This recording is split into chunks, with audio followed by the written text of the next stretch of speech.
줄이고 목마른 사람은 복이 있다. 그들이 배부를 것이다. 아멘.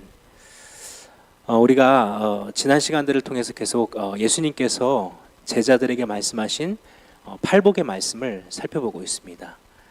먼저 심령이 가난한 자에 대해서 제가 나눴었고요. 또한 애통하는 자, 또 온유한 자에 대한 이야기를 나눴습니다. 아마 여러분 오래 지나서 다 기억이 안 나실 텐데요.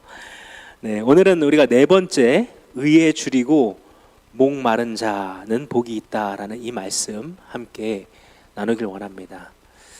여러분, 우리가 인생을 살아가면서 가장 견디기 힘든 경험 혹은 가장 견디기 힘든 그러한 감각 중 하나가 무엇인지 아십니까? 바로 배고픔입니다. 배고프고 목마름, 이 가장 어찌 보면 사람의 생존과 관련되어 있는 것이기 때문에 굉장히 중요하고 또 필수적이고 한 감각인 것이죠. 이것은 어떤 선택 사항이 아니라 우리의 생존을 결정하는 필수적인 것이기 때문인 것입니다. 여러분 혹시 며칠 굶어 보신 적 있으신가요? 금식이 되었던 아니면 건강 검진을 위해서 이렇게 하루 종일 굶어 보신 적이 있으실 거라고 한번 생각이 되어집니다. 굉장히 고통스러운 경험이죠. 혹은 땀을 뻘뻘 흘린 후에 한여름에 물 한 모금을 마실 수 없어서 고통스러워 해본 적이 있으신가요? 그때는 어떤 체면도 어떤 고상한 교양도 다 소용이 없는 것 같습니다. 오직 먹어야 산다 혹은 오직 마셔야 산다라는 이러한 본능만이 남게 된다는 것이죠. 그런데 오늘 예수님께서는 이 목마름과 배고픔, 어찌 보면 가장 원초적이고 가장 육체적인 그 감각을 빗대어서 오늘 우리에게 아주 중요한 영적인 비밀을 말씀하고 계신다는 것입니다. 바로 그것이 의에 줄이고 목마른 자는 복이 있다라는 말씀이라는 것이죠. 여러분, 이것은 세상의 상식으로 보면은요, 참 말이 안 되는 말입니다. 세상은 배부른 자가 복이 있다라고 이야기하겠죠. 창고에 곡식이 가득하고 통장에 잔고가 넉넉하고 아무 걱정이 없는 그러한 상태, 우리는 그것을 소위 말해 축복이라고 부른다는 것입니다.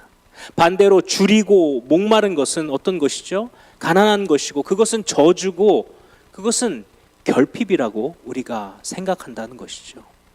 그런데 우리 소위 이렇게 알고 있는 이러한 상식을 예수님께서는 지금 뒤집으시면서 말씀하고 계신다라는 것입니다.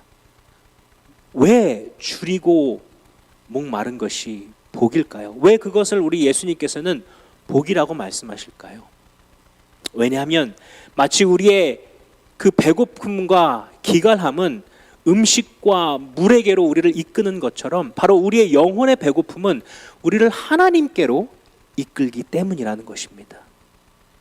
여러분, 프랑스의 유명한 철학자 파스칼이라는 사람은 이런 유명한 말을 남겼습니다. 모든 인간의 그 심연의 깊숙한 곳에는 오직 하나님만 채우실 수 있는 공간이 있다라는 이러한 유명한 말을 남겼습니다. 즉, 이 빈 공간, 우리 모두에게 있는 이 영혼의 빈 공간은요, 세상의 그 어떤 것으로도 채워질 수 없다는 것입니다. 돈으로 채워보려고 해도, 명예로 채워보려고 해도, 혹은 사람의 인정과 사랑으로 채워보려고 해도 늘 마치 진공 상태처럼 빈틈이 생길 수밖에 없다는 것이죠. 채우면 채울수록 더 큰 공허함만 밀려온다는 것입니다. 바로 이것이 타락한 인간이 모두 가지고 있는 비극이라는 것이죠. 아마 여러분들 중에서 오늘 이 자리에 나오신 여러분들 중에 혹시 마음에 뭔가 설명할 수 없는 허전함을 느끼고 계시는 분은 없으신지요? 열심히 살았는데, 내 인생 정말 열심히 달려왔는데 문득 이게 다 무슨 소용인가? 라는 이러한 영적인 갈증을 혹시나 느끼고 계시지는 않으신지요? 여러분, 이러한 감정들을 우리가 느낄 때 우리가 낙심하고 넘어지지 않아도 되는 것은 왜 그렇습니까? 바로 이것은 내 영혼이 병들었기 때문에 그런 것이 아니라 사실 이러한 느낌과 이러한 감정을 우리가 느낀다는 것은 오히려 여러분의 영혼이 살아있다라는 증거라는 것이죠. 여러분, 죽은 사람은 배고픔의 감각을 느끼지 않습니다. 목말라 하지도 않습니다. 죽은 영혼은 갈증을 느끼지 않는 것이죠. 오직 살아있는 생명만이 배고프고 목마르다라고 외칠 수 있다는 것입니다. 그러므로 여러분, 오늘 이 예배의 자리에 여러분께서 그러한 갈증을 가지고 나오신 줄로 믿습니다. 그 갈증과 그 영혼의 허기짐을 채우기 위해 이 자리에 주님 앞에 나온 줄로 믿습니다. 그리고 이러한 갈증이 있는 우리 모두를 하나님께서는 만나주시고 그리고 은혜를 부어주시는 그러한 시간이 오늘의 예배의 시간이 될 줄로 믿습니다. 그렇다면 오늘 우리가 이 말씀을 구체적으로 좀 더 살펴보길 원하는데요. 오늘 본문에서 예수님이 말씀하시는 이 줄인 것, 줄이다라는 것과 이 목마름은 구체적으로 어떠한 상태를 말하는 것일까요? 이것은 그냥 흔히 우리가 매일매일 식사 시간이 되어서 좀 출출한데, 혹은 아니면 오늘 예배를 마치고 여러분 돌아가시면서 뭘 좀 먹어야 할 것 같은데, 이러한 가벼운 식욕 혹은 어찌 보면 그냥 여유로운 그런 배고픔을 말하는 것이 아닙니다. 오늘 본문의 이 원어가 주는 그 뉘앙스의 줄이다 할 때 사용되어진 페이나오라는 단어와 목마르다라고 할 때 쓰여진 딥사오라는 이 단어는요, 어떨 때 사용되어지는 단어냐면 정말 생존이 걸린 절박한 상태를 의미할 때 사용되어진 단어입니다. 마치 사막 한가운데 여러분 고립되어 있다라고 한번 생각해 보십시오. 물 한 방울 내가 찾지 못해서 내 입천장이 정말 쩍쩍 갈라지고 온몸에 수분이 빠져나가서 정말 생명이 꺼져나가는 것 같은 그러한 기갈의 상태가 바로 오늘 본문이 말하는 줄이다 그리고 목마르다라는 이야기인 것이죠. 이러한 이 고백의 상태를 가장 잘 보여주는 것이 바로 시편 41편 1편의 고백입니다. 우리가 너무나도 잘 아는 고백이죠. 하나님, 사슴이 시냇물 바닥에서 물을 찾아 헐떡이듯이 내 영혼이 주님을 찾아 헐떡입니다 라고 시편 기자는 자신의 그 목마름과 기갈함을 표현했다는 것입니다. 여러분, 이스라엘 지역에 보면은요, 여름에는요 건기가 되어지면 모든 물들이 말라버립니다. 아주 건조한 중동의 그 햇볕 태양볕에 그 물들과 강들이 말라버려요. 그래서 간헐천이 돼서 우기가 되면 다시 그것이 강이 되지만 여름에는 그렇게 넓고 깊던 강도 다 말라버린다는 것입니다. 그럴 때 이 사슴과 동물들은요, 물 냄새를 맡기 위해서 고개를 쳐들고 콧구멍을 벌렁벌렁 거리면서 미친 듯이 광야를 찾아 헤맨다는 것이죠. 물을 찾으면 살고 물을 찾지 못하면 온 가족이 죽게 되어지는 생존의 문제가 걸린 물과의 사투라는 것입니다.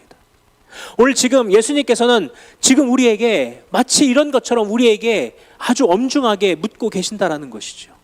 사랑하는 아들아, 사랑하는 딸아, 너는 마치 이 목마른 사슴이 물을 찾아 헤매는 것 같은 나를 향한 갈망함, 나를 향한 절박함이 있느냐라고 주님께서 묻고 계신다는 것입니다. 여러분, 현대 그리스도인들의 가장 큰 위기가 무엇일까요?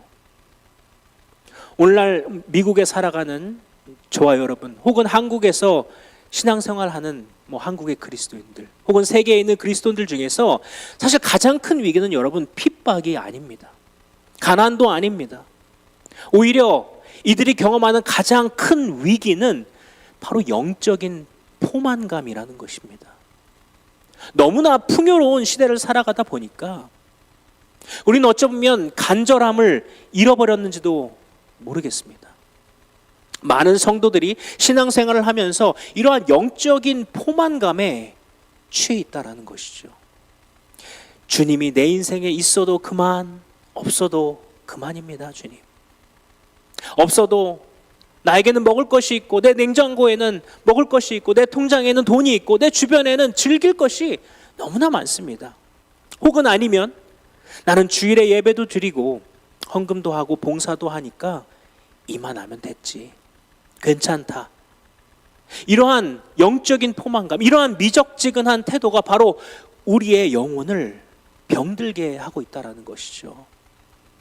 어찌 보면 그 어떤 핍박보다도 우리가 마주하고 있는 위험은 바로 이러한, 어찌 보면 이것을 우리가 영적인 거식증이라고 부를 수 있을지 모르겠습니다.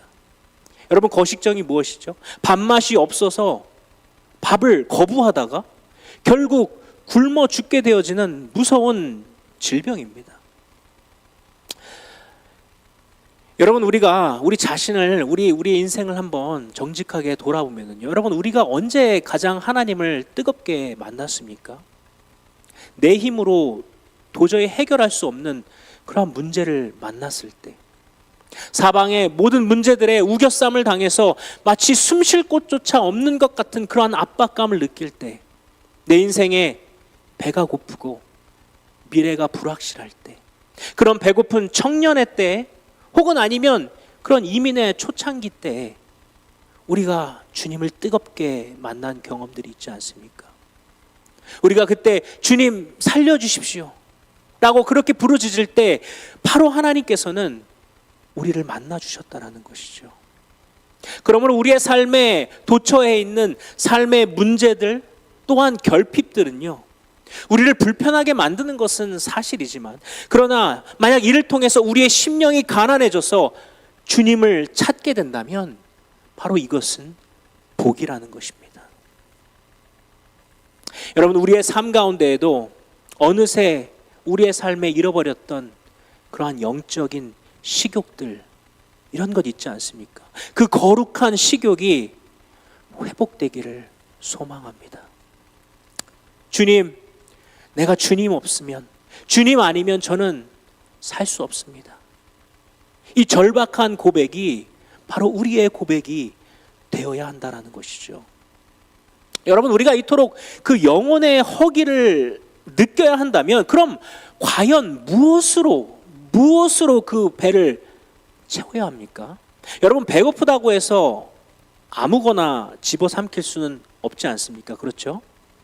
상한 음식이나 혹은 아니면 불량한 음식을 우리가 잔뜩 먹으면 당장은 배부른 것처럼 느낄지는 몰라도 결국에는 병들고 죽어가는 것처럼, 여러분, 우리의 영혼을, 우리의 그 빈, 우리의 그 외로운, 우리의 그 허한 마음을 우리가 세상의 헛된 욕망으로 채우게 될 때 어떻게 됩니까? 우리의 영혼은 병들어가게 되고 점점 더 목말라 가게 되고 죽게 되어진다는 것이죠. 그럼 우리는 무엇으로 그것을 채워야 합니까? 오늘 예수님께서는 우리의 굶주림이 지향해야 할 그 유일한 대상이 무엇인지를 오늘 본문에서 명확하게 말씀해 주셨다는 것이죠. 그것이 무엇입니까? 바로 의라는 거예요. 의에 줄이고 목마른 자가 복이 있다라는 것이죠. 그러면 대체 우리가 그렇게 갈망해야 하고 우리가 먹어야 하고 추구해야 할, 여러분, 의라는 건 무엇을 말할까요? 의가 무엇일까요? 의롭다라는 것은 무엇을 말할까요? 우리가 추상적으로 아는 그 의라는 것은 무엇이냐는 것이죠. 여러분, 먼저 우리가 의에 대한 오해를 좀 풀 필요가 있습니다. 많은 성도님들이요, 의라는 단어를 들으면 먼저 일종의 어떤 그 거부감과 부담감을 느끼는 분들이 많습니다. 목사님, 사는 것도 버거운데 의롭게 살라니요. 제가 어떻게 더 의롭게 삽니까? 얼마나 더 착하게 살고 얼마나 더 열심히 하고 얼마나 더 완벽하게 법을 지키면서 살아야, 그래야 하나님이 만족하십니까? 우리가 이렇게 생각하는 경향이 있다라는 것이죠. 여러분, 이것은 우리가 가지고 있는 오해라는 것입니다. 우리는 흔히 의를 내가 무언가를 노력해서 내가 무언가를 쌓아 올려야 할 그런 어떤 종교적인 행위 혹은 도덕적인 완벽함이라고 우리가 착각한다는 것이죠. 만약 예수님께서 말씀하신 이 의가 마치 바리새인들처럼 흠없는 그러한 종교적인 의를 말한다면, 어떤 흠없는 도덕 군자가 되어지는 것을 그런 요구를 하면, 여러분, 이것은 복이 아니라 우리를 짓누르는 또 하나의 짐이 되어질 뿐이라는 것이죠. 그러나 여러분, 예수님께서 저와 여러분에게 주신 그 복음은 결코 이러한 우리에게 짐을 지우는 이러한 것이 아니라는 것입니다. 그러면 성경이 말하는 의는 무엇일까요? 성경이 말하는 의는 행위의 문제가 아니라 바로 관계의 문제라는 것입니다. 행위가 아니라 관계라는 것이죠. 여러분, 구약 성경에서 이 의로 쓰여진 이 히브리어 단어 ጼ덱이라는 단어는요, 단순히 그냥 재판정에서 옳고 그름 혹은 죄가 없다라는 그러한 법적인 용어를 넘어서는 말입니다. 이것은 서로 양방 간에 맺은 그 언약의 관계를 나타내는 말이에요. 언약의 관계가 깨짐없이 온전한 그 상태, 그것을 뜻하는 것이 바로 이 의, ጼ덱이라는 단어인 것입니다. 즉 온전한 관계, 그 상태가 의라는 것이죠. 이것을 나타내는 가장 좋은 예가 우리가 잘 아는 누가복음 15장에 나오는 탕자의 비유에 나옵니다. 여러분, 아들, 우리가 잘 아는 그 탕자 아들 있죠. 아들이 아버지의 재산을 가지고 집을 나가게 됩니다. 그리고 어떻게 되죠?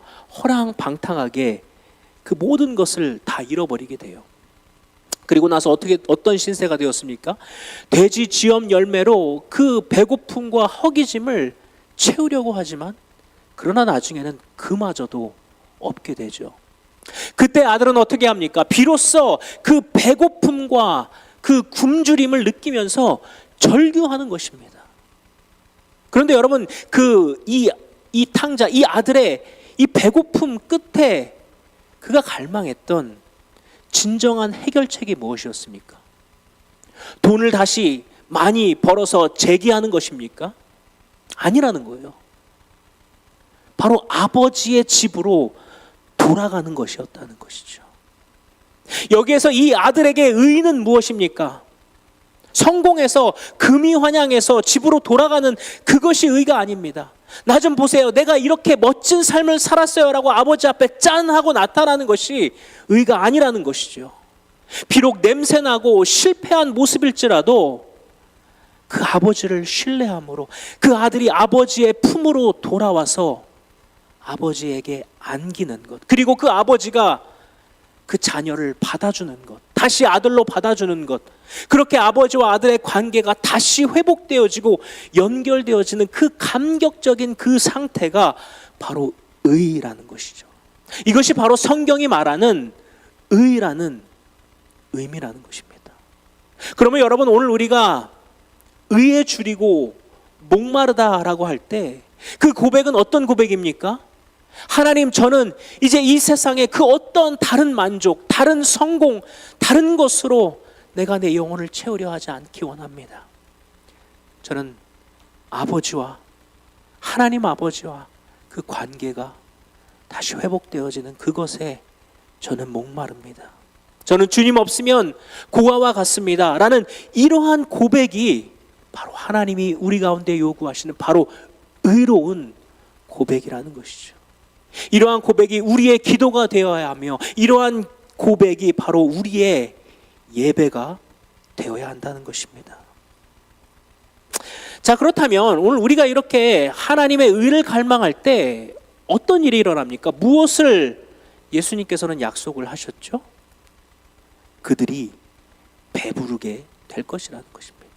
그들이 배부를 것이라고 이야기를 하는 거예요. 여기서 예수님께서 사용하신 이 배부르다라는 이 단어는 코르타조라는 단어로, 이 단어는 그냥 만족해서 더 이상 아무것도 먹고 싶지 않는 그러한 상태, 완전한 만족을 나타내는 그러한 단어인 것입니다. 이 단어가 복음서에 또 어디에 쓰였냐 하면 오병이어의 기적 때 예수님께서 5,000명을 먹이시잖아요. 그때 수천 명의 군중의 배고픔과 허기짐을 다 채우고도 많은 광주리의 떡과 그 물고기가 남았을 때, 그때 쓰인 단어가 바로 배부르게 될 것이다 라는 단어가 사용되었다는 것입니다. 즉 예수님께서 저와 여러분에게, 의를 갈망하는 자들에게 약속하신 이 배부름은 조금의 부족함도 없는 완전한 만족이라는 것이죠. 그 만족이 저와 여러분에게 약속된 줄로 믿습니다. 아멘. 여러분, 세상이 주는 즐거움과 만족은 어떻습니까? 잠깐 그때뿐인 것이죠. 잠깐은 짜릿하지만 돌아서면 허무하기 짝이 없는 것이죠. 맛은 있는데, 분명히 맛은 있는 것 같은데 배부르지 않습니다. 하지만 하나님께서 주시는 이 은혜는 우리의 영혼의 깊은 곳을 채워주는 완전한 만족함과 완전한 포만감을 주신다는 것이죠. 그런데 여러분, 이 약속, 이 배부를 것이다 라는 이 약속에서 우리가 또 하나 살펴볼 것은, 놓치지 말아야 할 것은 무엇이냐면, 이 단어가 쓰여진 그 문법이 큰 의미를 가지고 있다는 거예요. 오늘 이 배부를 것이라는 단어가 수동태로 쓰였다는 것입니다. 패시브로 쓰였다는, 수동태로. 즉 성경 원문은요, 내가 배부를 것이다가 아니라 네가 배부르게 될 것이다. 영어 성경에는 이것을 잘 번역을 해놨어요. They shall be filled, 혹은 아니면 They shall be satisfied 라고 shall be 혹은 will be라는 이 수동태로 쓰여졌다라는 것입니다. 여러분, 이것은 그냥 단순한 그 한 문장인 것 같지만 바로 이것이 기독교 신앙의 핵심을 나타내는 진리라는 것이죠. 여러분, 세상의 원리는, 세상의 복의 원리는 능동태입니다. 네가 가서 네가 스스로 복을 쟁취해라. 네가 노력해서 네 배를 채워라. 그래서 여러분, 우리는 어떡합니까? 평생을, 내 인생의 평생을 아둥바둥하며 내 빈 영혼을 채우기 위해 우리의 인생을 살아가지 않습니까? 그것을 물질로 채우기 위해서, 학벌로 채우기 위해서, 명예로 채우기 위해서, 인맥으로 채우기 위해서 그 빈 곳을 계속해서 능동적으로 채운다라는 것이죠. 그러나 예수님께서는 말씀하신다라는 것이죠. 그것이 아니라는 것입니다. 진짜 배부름은 네 스스로 채울 수 있는 것, 네 스스로 만들 수 있는 것이 아니라 바로 내가, 예수 그리스도께서 먹여줄 때 가능하다라는 것이죠. 여러분, 이것이 바로 복음인 것입니다. 그러므로 우리가 해야 할 일은 무엇입니까? 단 하나인 것입니다. 바로 의에 줄이고 목마른 심령으로 우리를 배부르게 하실 그 주님 앞에 나아가는 것이죠. 마치 갓난아이가 엄마 품을 파고들기만 하면 젖을 먹여서 배부르게 하는 것은 엄마의 몫이고 엄마의 책임인 것처럼, 우리가 하나님을 갈망하기만 하면 하나님께서 우리의 영혼을 반드시 만족시켜 주신다라는 것이죠. 이것이 바로 흔들리지 않는 우리의 약속인 것입니다. 이것이 바로 은혜이며 이것이 바로 우리에게 주어진 복음이라는 것입니다. 그러나 여러분, 안타까운 사실은 오늘날 많은 사람들이, 심지어 많은 성도들조차 이 수동태로 주어진, 값없이 주어진 이 은혜를 모른 채 평생을 자기 힘으로, 능동적으로, 능동태로, 그것이 마치 인생을 열심히 사는 것인 것처럼 우리가 그렇게 살아보려다가 처절하게 실패하고 무너지고 결국 굶주리게 된다라는 것이죠. 성경에도 대표적인 한 인물이 있지 않습니까? 우리가 잘 아는 요한복음 4장의 사마리아 여인입니다. 사마리아 수가성 여인입니다. 우리는 흔히 이 여인을 윤리적으로 타락한 여인이라고 그렇게 손가락질하지만, 사실 가만히 들여다보면요, 이 여인은 누구보다도 자신의 삶에 진지했던 여인이었습니다. 이 여인은 자신의 인생의 인생의 구멍난 그곳을 메워보려고 몸부림쳤던 사람이었습니다. 이 여인은 사람으로 그 배고픔을 채우고 싶었어요. 왜냐하면 자신이 사람 때문에 혹은 사람으로 인해 실패했다고 생각했기 때문인 것입니다. 첫 번째 남편을 만났을 때 아마 그 여인은 생각했을 것입니다. 이 사람이라면 내 외로움을 끝내주겠지. 이 사람이라면 나를 행복하게 해주겠지. 아마 이 여인을 최선을 다해서 사랑했을 것이고 아마 이 남편을 의지했을 것입니다. 하지만 그 결과는 실패였다는 것이죠. 그렇게 2번, 3번, 무려 5번이나 대상을 바꿔가면서 행복을 그토록 갈망하고 갈구했습니다. 행복에 목말라 했습니다. 그런데 여러분, 왜 이렇게 6번이나 우물을 팠는데 왜 이 여인의 배고픔과 목마름은 해결되지 않았을까요? 이 여인이 만난 그 5, 6명의 남자들이 모두 다 나쁜 사람이었기 때문에, 정말 운도 지지리도 없는 그러한 여인이었기 때문에 그럴까요? 여러분, 그것이 아니죠. 애초에 사람은 내 영혼을 만족시킬 수 있는 존재가 아니기 때문에 그런 것입니다. 유한하고 죄인된 인간에게서 무한한 만족을 기대하니, 여러분, 기대가 클수록 그 절망도, 그 실패도 깊어질 수밖에 없었다는 것이죠. 여러분, 이것이 바로 우리네 인생이라는 것입니다. 하나님 없이 스스로 배부르려고 하는 모든 인생들의 현 주소라는 것이죠. 그 추구하는 대상만 다를 뿐 결국 같은 모습이고 같은 결과를 낳고 있다는 것입니다. 그 끝은 결국 채워지지 않는 영적인 배고픔과 굶주림이라는 것이죠. 그런데 여러분, 이렇게 인생의 막다른 골목에 서 있는 이 수가성 여인에게 예수님께서 찾아오셨습니다. 그리고 예수님께서 찾아오셔서 무엇을 하셨습니까? 생수이신 당신 자신을 주셨다라는 것이죠. 요한복음 4장 13절에서 14절 말씀입니다. 저희 한번 같이 읽어보실까요? 예수께서 말씀하셨다. 이 물을 마시는 사람은 다시 목마를 것이다. 그러나 내가 주는 물을 마시는 사람은 영원히 목마르지 아니할 것이다. 내가 주는 물은 그 사람 속에서 영생에 이르게 하는 샘물이 될 것이다. 아멘. 이 여인에게 이 말씀이 선포되는 순간, 이 예수님을 만나는 순간 기적이 일어났습니다. 그 이전에 그 어떤 것도 채울 수 없었던 이 여인의 굶주림과 목마름이 채워졌다는 것이죠. 밖에서 길어다 붙는 그 우물이 아니라, 즉 밖에 어떠한 외부적인 요인, 환경이나 상황이나 어떠한 외적인 성취가 가져다주는 만족감이 여인을 채워준 것이 아니라, 그 내 속에서 예수 그리스도를 만난 내 속에서부터 터져나오는 그 영혼의 생수의 강을 비로소 경험한 것이죠. 그리고 이 여인은 어떻게 합니까? 그 물동이를 버려두고 마을로 뛰어갑니다. 그리고 내가 만난 그 구세주 예수님에 대해서 전하는 삶을 살게 되는 것이죠. 여러분, 물동이를 버려두고 뛰어가는데 이 물동이가 무엇입니까? 이것은 바로 이 여인이 그렇게 살기 위해서, 그렇게 그 목마름과 그 허기짐을 해결하기 위해서, 목마르지 않기 위해서 생명줄처럼 붙들고 있었던 나의 노력, 나의 집착을 상징하는 것입니다. 그런데 예수님께서 이제 진짜 생수 대신 예수님이 내 안에 들어와서 나를 채워주시니 내 심령이 채워지기 시작했다는 거예요. 수동태로 채워졌다라는 거예요. 내가 그토록 능동적으로 채우려고 했을 땐 채워지지 않는 것이 바로 예수님께서 내 안에 들어오셔서 비로소 채워지게 되었다라는 것입니다.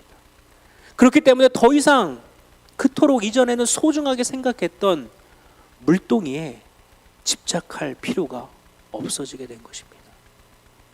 여러분, 이것이 바로 저와 여러분이 오늘 누려야 할 축복이라는 것입니다.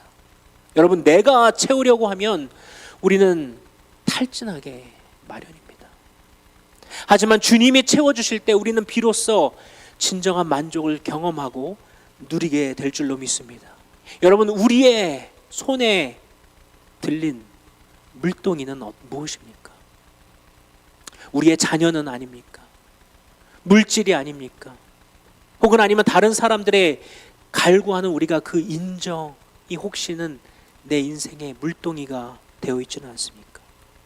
여러분, 그 무거운 그 태양볕 때 그것을 끌고 내 목마름을 해결하려고 가는 한 여인의 모습을 여러분 생각해 보십시오. 그 무거운 물동이를 내려놓으라는 것입니다. 내가 채우려고 하는 내 힘과 내 노력으로 하는 그 몸부림을 이제는 멈추고 빈 마음으로, 목마른 마음으로 주님을 바라볼 때 그 사마리아 여인을 채우셨던 그 놀라운 주님의 그리스도의 은혜가 저와 여러분을 채우게 될 것이라는 것입니다. 세상이 알 수 없는 참된 평안, 세상이 알 수 없는 줄 수도 없는 그 배부름이 오늘 저와 여러분의 심령을 가득히, 아주 가득히 채우게 될 줄로 믿습니다.